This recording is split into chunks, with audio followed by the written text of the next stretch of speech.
Baik teman-teman, hari ini kita membahas tentang Islam dan kesehatan ya. Tadi saya mendengarkan dan menyimak diskusi yang cukup bagus tentang Islam dan kesehatan. Jawaban-jawabannya juga menurut saya sudah relevan gitu ya. Jadi kalau kita bicara tentang Islam dan kesehatan, memang banyak tokoh-tokoh kedokteran Islam itu memberikan pengaruh yang cukup signifikan terhadap perkembangan kedokteran sekarang gitu.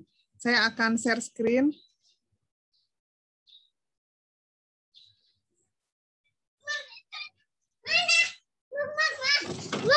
Ya, ini tentang Islam dan kesehatan tadi ya.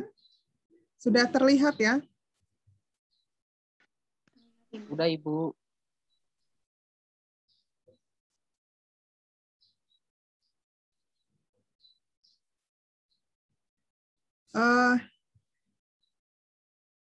Kesehatan dalam Islam ini merupakan satu hal yang sangat niscaya ya. Jadi kita sebagai umat Islam yang paling utama adalah kesehatan. Dalam Islam itu semua tentang aspek kehidupan itu sudah diatur ya, baik kehidupan di keseharian kita, bahkan persiapan untuk bagaimana kita bisa mendapatkan pahala, kemudian di akhirat gitu, itu sudah diatur dalam Islam. Nah, salah satunya adalah kesehatan lahir dan batin.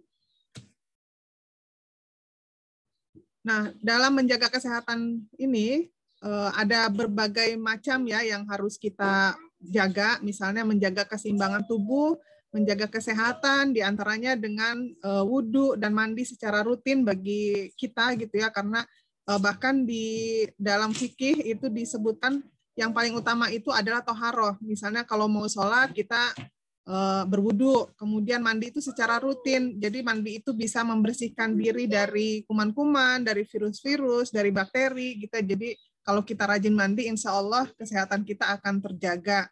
Nah, kemudian kalau kita sehat, maka ibadah kita akan menjadi lebih khusyuk lagi. Nah, ini misalnya dalam Islam itu kita dianjurkan untuk menjaga dan mempertahankan kesehatan, baik itu dengan tindakan pencegahan ataupun tindakan untuk penyembuhan penyakit.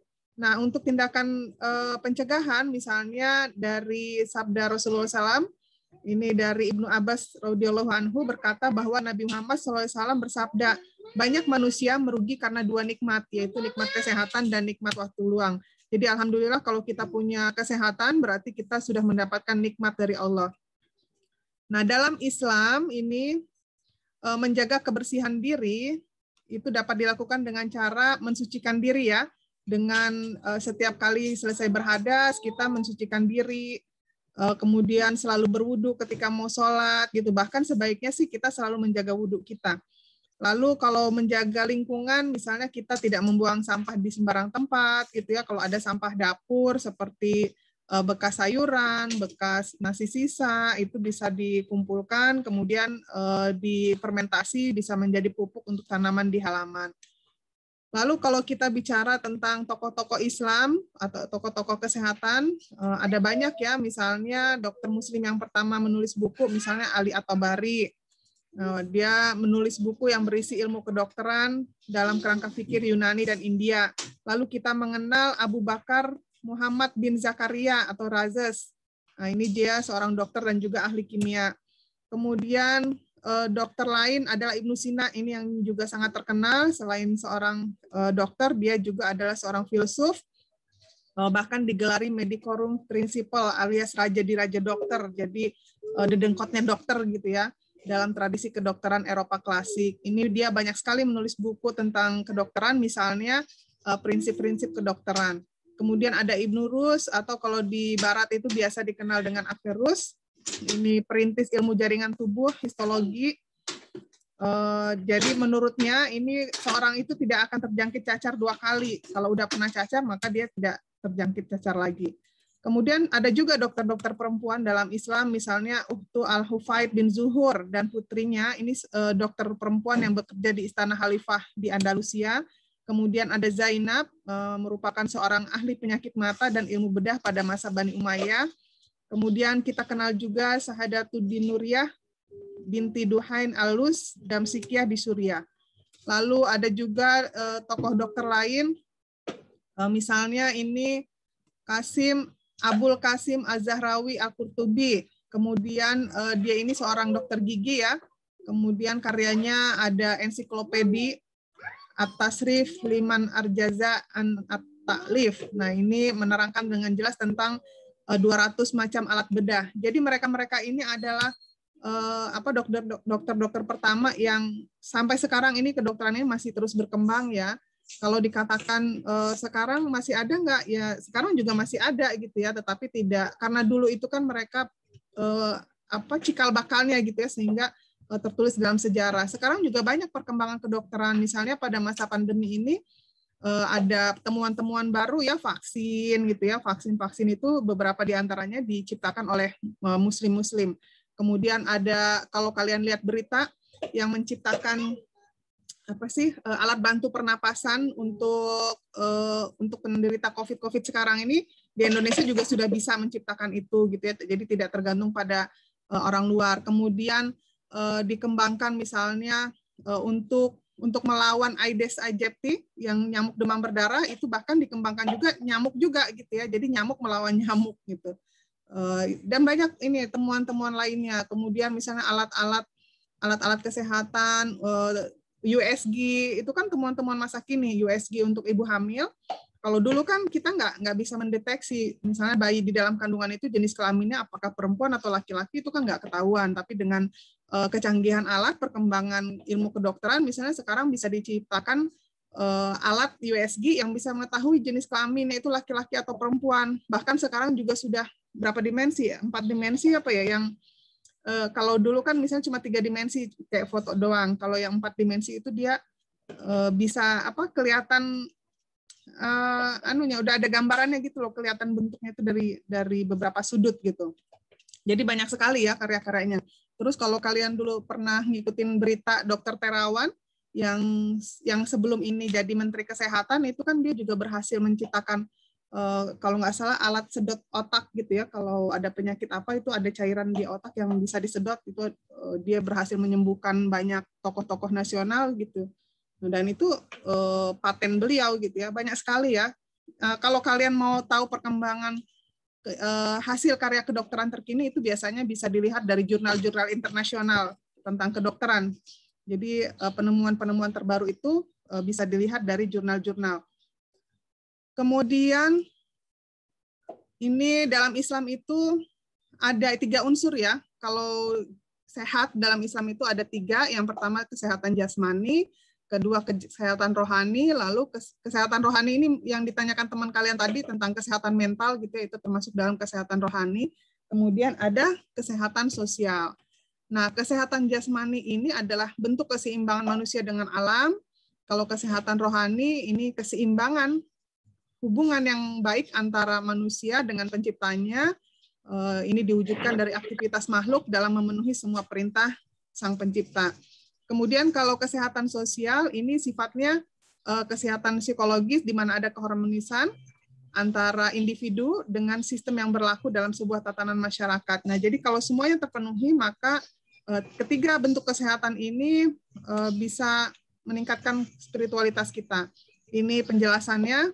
Nah, jadi dalam Islam itu fisik itu diutamakan. Tadi misalnya ada teman kita yang mengatakan bahwa di Islam itu misalnya harus belajar berkuda, harus belajar memanah, harus belajar berenang gitu ya. Itu kan karena untuk menjaga kesehatan fisik. Jadi Islam itu sangat menyukai umatnya yang kuat gitu. Umat yang kuat, umat yang sehat gitu.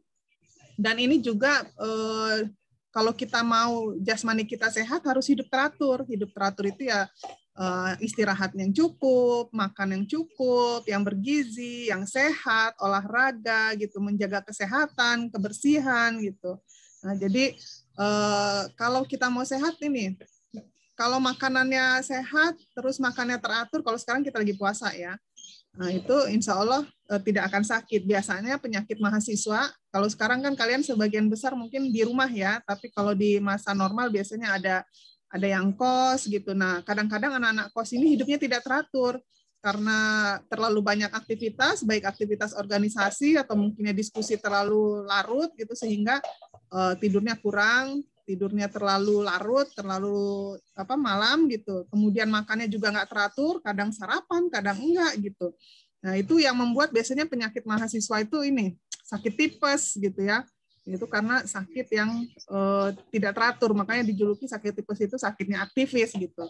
Tapi mudah-mudahan karena kalian tinggalnya di rumah, biasanya orang tua lebih lebih cerewet gitu untuk ngingetin untuk bangun tidur on time pagi gitu ya. Mudah-mudahan semua olahraga gitu. Nah, kemudian kalau kita sehat, kalau kita jasmaninya kuat gitu ya, maka ketika kita menjadi melaksanakan ibadah, maka ini akan lebih khusyuk lagi gitu. Aktivitas ibadah kita akan lebih nyaman lagi kalau kita sehat. Tapi kalau kita nggak sehat, kalau mau ibadah kan nggak kuat juga gitu ya. Berdiri lama-lama nggak kuat mau ibadah gitu. Mau tarawih lama-lama kalau badan sakit-sakit ya nggak menunjang juga. Jadi kesehatan jasmani ini penting untuk mendukung kesehatan rohani kita. Nah, ini kesehatan rohani dalam firman Allah surat Ar-Ra'd ayat 28, yaitu orang-orang yang beriman dan hati mereka menjadi tentram dengan mengingat Allah. Ingatlah, hanya dengan mengingat Allah hati menjadi tentram. Nah, ini tadi terkait dengan pertanyaan teman kita tentang kesehatan mental. Jadi dalam Islam itu sebetulnya gampang. Obat untuk kesehatan mental itu dengan kita mendekatkan diri kepada Allah. Banyak membaca Al-Quran, karena di dalam kandungan ayat-ayat Al-Quran itu semua perintah dan semua larangan itu sudah tercantum di sana, dan dengan membaca Al-Quran kita menjadi tentram. Hati kita itu tenang, tentram gitu ya. Kemudian yang selanjutnya kita banyak melakukan ibadah wajib dengan sholat gitu ya. Bahkan temuan-temuan ilmiah sekarang menunjukkan gerakan-gerakan sholat itu juga melancarkan peredaran darah gitu ya, kemudian membuat tubuh lebih sehat gitu ya. Jadi dalam gerakan-gerakan sholat itu setelah diteliti malah ternyata menunjang kesehatan fisik juga. Nah, selain itu juga berzikir ya, berzikir mengingat Allah. Kemudian melaksanakan puasa Ramadan seperti sekarang gitu ya. Dengan berpuasa itu kan menyehatkan saluran pencernaan di dalam tubuh kita gitu ya, beristirahat yang tadinya setiap hari kita paksa untuk bekerja memeras makanan yang kita tidak habis-habis makan gitu kan, dan sekarang ini kan membersihkan gitu ya apa yang ada di dalam tubuh kita sehingga lebih sehat lagi, dan secara spiritual kita menjadi lebih tenang gitu ya, lebih nyaman. Lalu berhaji, kalau kita mampu, kita ya mudah-mudahan kita semua nanti diberikan kemampuan oleh Allah Subhanahu wa taala sehingga kita bisa berhaji. Nah, nanti ketika pelaksanaan haji itu juga salah satu hal yang mendekatkan diri kepada Allah gitu ya. Di dalam rukun-rukun haji itu menambah ketakwaan kita kepada Allah sehingga kesehatan rohani ini akan lebih terjaga lagi gitu. Nah, hubungan antara makhluk dengan Tuhannya ini akan terjalin dengan baik jika kita sebagai umatnya mentaati semua perintah Allah, kemudian menjauhi semua larangannya gitu, sehingga hati kita selalu terjaga gitu. Lalu Al-Quran ini sebagai asyifa atau obat yang menyembuhkan penyakit fisik maupun rohani. Dalam Al-Quran ini banyak sekali yang menjelaskan tentang kesehatan ya, dan ketenangan jiwa dapat dicapai dengan zikir, mengingat Allah. Rasa takwa dan perbuatan baik adalah metode pencegahan dari rasa takut dan sedih yang terkait dengan mental tadi. Nah, misalnya ada juga kan metode penyembuhan, misalnya ruqyah itu kan menggunakan ayat-ayat Al-Quran juga gitu. Jadi intinya kita kembali mendekatkan diri kepada Allah, menjalankan semua perintahnya, ibadah-ibadah wajibnya terutama dijalankan, dan ditambah dengan ibadah-ibadah sunnah. Apalagi sekarang di bulan Ramadan ya, harus lebih banyak beribadah. Lalu tadi yang ketiga, kesehatan sosial. Kesehatan sosial ini, kita ini kan makhluk sosial ya, manusia itu tidak bisa hidup sendiri. Kita memerlukan orang lain dalam kehidupan kita, maka kita harus menjalin ukhuwah atau persaudaraan sehingga terjalinlah muamalah. Muamalah ini saling menguntungkan sehingga persaudaraan kita lebih tinggi lagi. Nah, ini ada dalilnya dalam Quran surat Al-Hujurat ayat 13, hai manusia, sesungguhnya kami menciptakan kamu dari seorang laki-laki dan seorang perempuan, dan menjadikan kamu berbangsa-bangsa dan bersuku-suku, supaya kamu saling kenal mengenal. Sesungguhnya orang yang paling mulia di antara kamu di sisi Allah, ialah orang yang paling bertakwa di antara kamu. Sesungguhnya Allah Maha Mengetahui lagi Maha Mengenal. Nah, ini kita di antara kita nih di kelas ini kan banyak sekali ya sukunya ya, tidak satu macam. Jadi ada yang misalnya dari Jawa, ada dari Sumatera, dari Kalimantan, dari Sulawesi dan lain sebagainya. Nah, ini memang disebutkan di dalam Al-Quran ini agar kita saling mengenal gitu ya, bahwa di dalam setiap suku mungkin ada kebudayaan yang berbeda, ada tradisi yang berbeda gitu ya, dan kita saling melengkapi gitu. Nah, dengan ini kita bisa semakin meningkatkan ketakwaan di antara kita ya, tidak ada bedanya. Semua suku sama, tidak ada yang paling tinggi, tidak ada yang paling rendah. Di mata Allah yang berbeda hanya ketakwaan. Begitu juga tidak ada perbedaan apakah dia perempuan atau laki-laki, mana yang paling mulia, sama di mata Allah semua sama, kecuali ketakwaan kita. Mari kita berlomba-lomba untuk meningkatkan ketakwaan kita kepada Allah. Lalu menjaga kesehatan pribadi dan lingkungan dalam Islam. Nah, yang pertama untuk menjaga kesehatan tubuh, tadi sudah disebutkan juga ya, bahwa Islam itu memerintahkan mandi bagi umatnya untuk membersihkan tubuhnya dari najis dan hadas. Mulai memotong kuku, membersihkan ini semua gitu ya. Jadi semua sudah diatur dalam Islam. Apalagi sekarang di masa pandemi, kalau di suasana biasa aja minimal kita mandi 2 kali. Karena kita ini kan cuacanya tropis ya.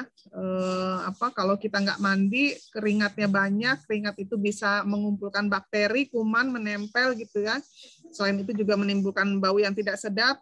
Karena kita makhluk sosial tadi, ketika kita berinteraksi dengan orang lain kan kita juga harus wangi, harus bersih gitu ya. Terus kalau masa pandemi gini harus lebih banyak mandinya, selain yang 2 kali sehari tadi. Kalau kalian keluar rumah, datang ke rumah, itu harus mandi dulu sebelum berinteraksi dengan orang rumah. Nah, kemudian misalnya untuk tangan, Nabi Muhammad SAW bersabda, cucilah kedua tanganmu sebelum dan sesudah makan, dan cucilah kedua tanganmu setelah bangun tidur. Tidak seorang pun tahu di mana tangannya berada di saat tidur. Nah, ini bahkan yang seperti ini saja sudah diatur dalam ajaran Islam gitu ya. Jadi kalau kita mau makan, walaupun misalnya kelihatannya tangan ini bersih ya, nggak kelihatan kotorannya, tapi kan kita misalnya habis megang meja, habis megang laptop yang kuman-kuman virusnya itu kan kita nggak kelihatan. Sekarang virus COVID itu kan tidak terlihat, tapi sudah memakan korban banyak gitu ya. Nah itu, jadi hikmahnya banyak mencuci tangan. Bahkan sebelum pandemi COVID aja Nabi Muhammad itu sudah bersabda demikian, cucilah kedua tanganmu gitu ya. Nah, ini bahkan waktu tidur juga apalagi, kita nggak tahu tidur kita ngapain gitu, jadi harus cuci tangan. Gitu. Jadi ternyata apa yang diterapkan dalam ilmu kesehatan sekarang itu sebetulnya kalau kita mengikuti apa yang terkandung di dalam Al-Quran dan hadis itu sudah ada, sudah dicantumkan gitu ya. Kita tinggal memedomaninya saja. Lalu makanan dan minuman. Rasulullah SAW bersabda, tutuplah bejana air dan tempat minummu. Jadi semua tempat makanan, tempat minuman yang pokoknya yang kita konsumsi itu harus ditutup. Misalnya kita habis makan di meja makan gitu ya, emang nggak kelihatan sih gitu. Tapi kalau mungkin pakai kaca pembesar itu banyak debu berseliweran atau mungkin nanti ada kotoran, kan kita tidak hidup sendirian ya. Ada misalnya cicak, ada kecoa, ada semut gitu. Kalau nggak ditutup itu nanti bisa dilewatin hewan yang entah misalnya kayak lalat itu kan dia cuma hinggap sebentar tapi dia membawa kuman yang bisa membuat kita diare misalnya gitu karena dia dari tempat sampah. Kemudian bisa juga kalau yang pernah saya baca makhluk halus juga bisa lewat situ atau nyicipin gitu, makanya harus ditutup. Kemudian menjaga kesehatan pribadi dan lingkungan dalam rumah. Nah, bersihkan rumah dan halaman rumah. Nah, ini kenapa harus bersih? Ya iya, karena di situ tempat tinggal kita gitu ya. Kebersihan itu adalah pangkal kesehatan gitu. Semua harus kita bersihkan. Lalu perlindungan sumber air. Rasulullah SAW melarang umat membuang kotoran di tempat sembarangan. Misalnya sumur, sungai, pantai gitu. Perintah Rasulullah tersebut memiliki makna bahwa kita harus menjaga kebersihan dan kesehatan agar terhindar dari berbagai infeksi saluran pencernaan gitu. Nah ini misalnya nih ya, kalau di rumah, di perumahan itu kalau dia membangun air tuh, pompa air itu biasanya dia mempertimbangkan gitu ya antara jarak pompa air dengan toilet gitu. Jadi ada berapa meter gitu, nggak boleh misalnya ada pompa air terus di sebelahnya itu ada saluran pembuangan manusia, itu nggak boleh juga. Terus di sumur, sungai dan pantai. Jadi kita harus sadar diri sendiri, paling tidak dari kita sendiri. Misalnya kalau kita berlibur ya, Kalau dulu zamannya mudik, kalau sekarang kan udah nggak boleh mudik nih karena masa pandemi. Misalnya kita lewat sungai, atau kalau yang dari Jawa mau ke Sumatera itu misalnya harus menyeberang ya ke Merak gitu kan, ke Bakauni. Nah, misalnya kita lagi di kapal feri, walaupun di situ nggak kelihatan, kita nggak boleh buang sampah ke laut karena nanti sampah-sampah di laut itu bisa saja dimakan oleh hewan-hewan laut seperti ikan dan lain sebagainya. Karena pernah juga tuh ada penelitian ternyata hewan-hewan laut itu penyebab kematiannya diantaranya karena dia makan sampah-sampah yang dibuang sembarangan oleh manusia. Terus di sungai, mungkin kalau kalian lihat berita nih, sekarang kan di India itu sedang terjadi tsunami, namanya tsunami pandemi tsunami COVID ya. Kenapa? Padahal di India itu mereka sudah berhasil menciptakan vaksin loh gitu. Tapi sekarang mereka kena ini lagi gelombang tsunami sangat besar gitu. Dia bahkan sekarang nomor dua di dunia yang penderita korban jiwanya paling besar gitu. Karena ya itu mereka merasa sudah berhasil menciptakan vaksin COVID, kemudian warganya juga sudah sudah divaksin COVID. Nah, terus ada ritual kan menurut kepercayaan mereka Sungai Gangga itu kan mensucikan ya. Jadi kalau mandi di Sungai Gangga itu mensucikan ini semua dosa lah kira-kira kepercayaannya gitu. Nah, kemudian akhirnya mereka melaksanakan tradisi saya lupa apa namanya tapi tradisi mandi di Sungai Gangga. Nah, jadi mereka ribuan mungkin ya atau pokoknya jumlahnya sangat banyak kalau lihat di berita itu. Mereka mandi bareng-bareng di Sungai Gangga. Nah, itu kan udah nggak ada ini lagi. Udah nggak ada jarak, udah nggak pakai masker. Terus berdekatan, sementara Sungai Gangganya sendiri kan sudah tidak jernih lagi, karena di Sungai Gangga itu sudah melewati banyak pabrik, melewati rumah-rumah ya, pemukiman warga, sementara kan warganya jorok-jorok ya. Jadi semua limbah masuk ke Sungai Gangga, baik itu limbah pabrik, limbah industri, maupun limbah manusia, itu masuk ke Sungai Gangga. Jadi kalau kalian ngelihat berita, misalnya itu diciduk air Sungai Gangga, terus dibawa ke lab, itu dalam satu cawan kecil itu bakterinya itu banyak sekali gitu ya, belum bakteri apa istilahnya itu E. coli ya, yang bakteri diare dan bakteri lain gitu ya, termasuk ini interaksi antar manusia tadi itu kan. Kalau masa pandemi gini kan kita harus jaga jarak, itu harus pakai masker. Jadi sekarang itu lonjakan kasus COVID di India itu luar biasa gitu. Nah itu karena kesalahan manusia sendiri gitu ya, tidak menjaga sungainya. Jadi kotorannya dibuang ke sungai, gitu, sampah dibuang ke sungai, dan mereka buat konsumsi juga, buat mandi juga, jadi semua campur-campur di situ. Akhirnya, yaitu kembali lagi ke manusia, senjata makan tuan gitu. Yang sakit ya akhirnya manusia, dan ya kasihan sekali gitu ya. Sekarang sudah banyak ya korban jiwanya itu nomor 2 sedunia untuk COVID.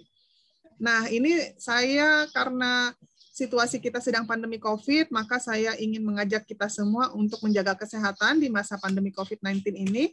Nah, ini kalau kita lihat dari pemberitaan, saya ini kutip dari data kemarin ya, kalau data yang hari ini belum keluar. Data COVID tahun 2021, tanggal 25 April, ini datanya ya, sudah 1 juta sekian, pertambahannya 4.400, yang sembuh sih alhamdulillah sudah hampir sama ya. Jadi misalnya yang meninggal 1.600.000, yang sembuh sudah hampir 1.500.000-an. Jadi tingkat kesembuhan di Indonesia ini lumayan tinggi. Jadi misalnya yang hari ini kemarin yang sakit 4.402 orang, yang sembuh 3.804. Jadi hampir tingkat kesembuhan kita udah tinggi gitu ya. Yang meninggal 94 orang. Nah, vaksin juga sudah banyak, tetapi itu tadi berkaca dari kasus India, ternyata meskipun sudah vaksin, jangan lalai, jangan abai gitu. Kemudian ini saya mengutip dari Kementerian Kesehatan ini ya, apa yang harus kita lakukan saat pandemi COVID gitu ya, jangan abai. Pertama, gunakan masker. Saya nggak pakai masker karena saya lagi di rumah dan nggak ada orang. Nah, ini gunakan masker. Yang kedua, cuci tangan. Tadi sudah saya bacakan hadis Nabi. Jadi sejak zaman dahulu kita sudah diajarkan untuk mencuci tangan. Ini hand sanitizer ini hanya cadangan aja. Hand sanitizer ini kalau kita lagi di luar nggak ketemu air, ya pakai hand sanitizer. Tapi yang paling bagus kalau menurut orang kesehatan itu bagusnya cuci tangan pakai sabun biasa gitu. Lalu yang ketiga, jaga jarak, hindari kerumunan. Yang keempat, ini istirahat yang cukup, olahraga, kelola stres. Ini tadi yang kesehatan mental tadi ini tetap dijaga ya. Kemudian yang kelima, konsumsi gizi seimbang. Terus keenam, kelola penyakit komorbid dan perhatikan kelompok rentan. Komorbid itu penyakit bawaan ya.